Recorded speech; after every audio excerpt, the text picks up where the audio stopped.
Tout le monde veut être le premier.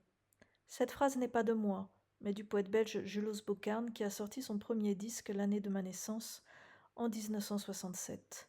Il a écrit le texte de la chanson dont ce vers est extrait, intitulée Les loups ont des têtes de mouton. Il y a 2,5 milliards d'humains sur la planète.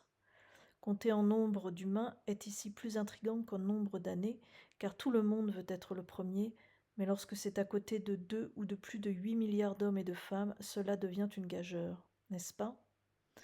Tout le monde veut être le premier. J'en parlais déjà en d'autres termes dans mon article Les joies du marketing et la logique de destruction programmée. Non pas que je souhaite écrire un texte plaintif, non. Je souhaite provoquer des déclics. Tout le monde veut être le premier, parce que la plupart se sent petite, insignifiante, incapable et transparente. Notre réaction presque instinctive est alors de lutter, de jouer des coudes pour devenir un loup parmi les moutons. Parce que le loup mord et gagne, au nom du pèse, au nom du fisc et du sacro-saint bénéfice. Cette phrase, extraite de la même chanson, a 60 ans et est toujours d'actualité. Le mot premier dans sa vraie définition. Que dire, sauf à expliquer que le mot premier, en langage des oiseaux, n'a jamais signifié meilleur ni plus fort. Si nous souhaitons être le premier, soyons-le au sens de ce fameux langage des oiseaux, ce traducteur de l'inconscient, qui nous éclaire sur nos mots MOTS et nos mots MAUX. Le mot premier, en langage des oiseaux, peut s'entendre pre, mi, est, c'est-à-dire que le mental, dans la conscience, réalise l'amour inconscient au travers de ce qui est. La décomposition du mot, la mentalisation P de l'expression ou verbe E réalise R, l'amour M issu de l'inconscient I exprimé E dans la conscience de la réalité R. L'amour est au centre de ce mot.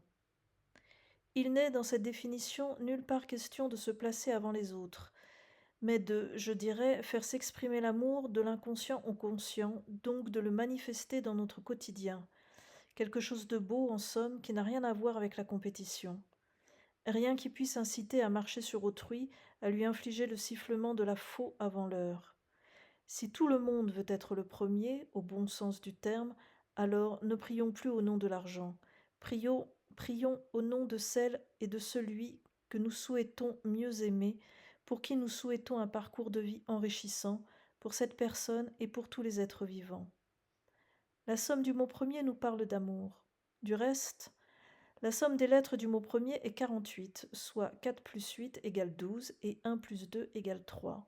Et le nombre 3 est celui de l'amour, du ter, T-E-R, qui devient terre, T-E-2-R-E, au travers de la première instance de la matière, le 4, qui, uni au 8, nombre de l'analogie, de la compréhension de toute chose grâce aux métaphores de nos expériences vécues, nous amène à l'unification, encore l'amour, de notre conscience dans l'envers du réel, 1, à notre dualité dans l'endroit du réel, 2 des unités, par 12 égale 1 plus 2 égale 3.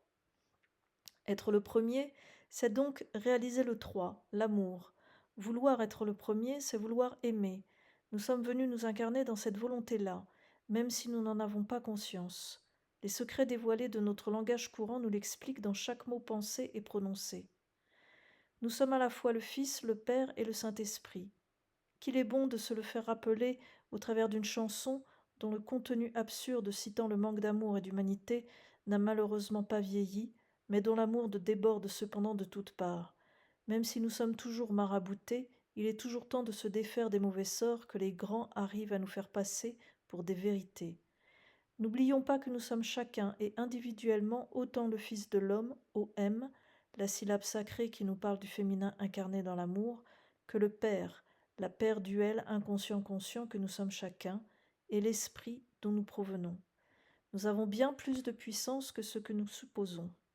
Un peu de réflexion peut mener loin. Pensons à l'effet papillon, la masse critique peut s'atteindre rapidement pour éviter le mur. Vous trouverez le lien de la chanson de Julos Bocarn, Les loups ont des têtes de mouton, dans la description.